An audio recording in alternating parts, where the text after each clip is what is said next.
Welcome to Luca is a Billionaire, where the only thing I invest in is your answers. In this video, I will explain how to make bread, jam, and butter.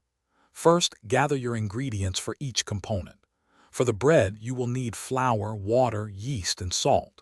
For the jam, select your favorite fruits, sugar, and lemon juice.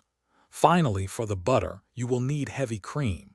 Ensure all your tools are clean and ready for use before beginning any step. To bake your bread, mix 300 grams of all-purpose flour with 200 milliliters of warm water and 5 grams of active dry yeast. Add 5 grams of salt and knead the dough for about 10 minutes until smooth and elastic.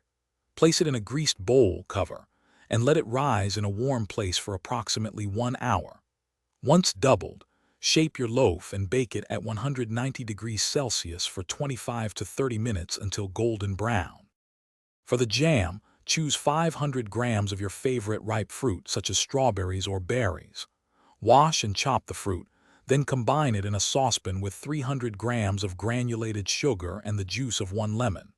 Bring the mixture to a boil, then reduce heat and simmer for 15 to 20 minutes, stirring often. The jam is ready when it thickens and passes the cold plate test, indicating a perfect setting consistency. Finally, let's prepare the butter. Pour 250 milliliters of cold, heavy cream into a stand mixer and whip it on high speed for about 10 minutes. The cream will first become whipped cream, then separate into solid butter and liquid buttermilk. Drain the buttermilk, then rinse the butter under cold water until the water runs clear. Now, slice your warm, freshly baked bread, spread a generous amount of homemade butter, and top it with your delicious fruit jam. Enjoy this delightful homemade treat. Thanks for watching and please subscribe. It's the best investment you'll ever make.